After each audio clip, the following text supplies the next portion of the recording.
মুস্তাফিজ অষ্টম, ব্যাটিং র্যাঙ্কিংয়ে বড় লাভ পারভেজের। আইরিশদের বিপক্ষে শেষ টি-20তে দুর্দান্ত বোলিংয়ের পুরস্কার পেলেন মুস্তাফিজুর রহমান। আন্তর্জাতিক টি-20 বোলারদের সর্বশেষ র্যাঙ্কিং হালনাগাদে 2 ধাপ এগিয়ে উঠে এসেছেন তিনি অষ্টম স্থানে। সিরিজের প্রথম 2 ম্যাচে উইকেট শূন্য থাকলেও শেষ ম্যাচে জ্বলে ওঠেন বাঁহাতি এই পেসার। 3 ওভারে মাত্র 11 রান দিয়ে নেন 3 উইকেট। বাংলাদেশের ক্রিকেটারদের মধ্যে টি-20তে বর্তমানে সেরা র্যাঙ্কিং মুস্তাফিজেরই। ব্যাটিংয়ে সবচেয়ে বড় অগ্রগতি এসেছে পারভেজ হোসেন ইমনের। ধারাবাহিক পারফরম্যান্সের কারণে তিনি এগিয়েছেন 1 লাফে 21 ধাপ। সিরিজ জুড়েই তার ইতিবাচক উপস্থিতি প্রতিফলিত হয়েছে র্যাঙ্কিংয়ের এই উত্থানে। বোলিং র্যাঙ্কিংয়ে আরও উন্নতি করেছেন বাংলাদেশের কয়েকজন ক্রিকেটার।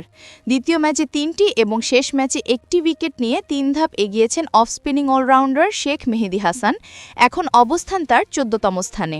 প্রথম ও তৃতীয় ম্যাচে মোট 4 উইকেট নেয়া লেগ স্পিনার রিশাদ হোসেনও এগিয়েছেন 5 ধাপ, অবস্থান এখন 15তম। আইরিশদের বিপক্ষে 2-1 ব্যবধানে সিরিজ জয়ের পর র্যাঙ্কিংয়ে বাংলাদেশের এই সামগ্রিক উন্নতি দলের টি-20 পারফরম্যান্সে নতুন আত্মবিশ্বাস যোগ করেছে।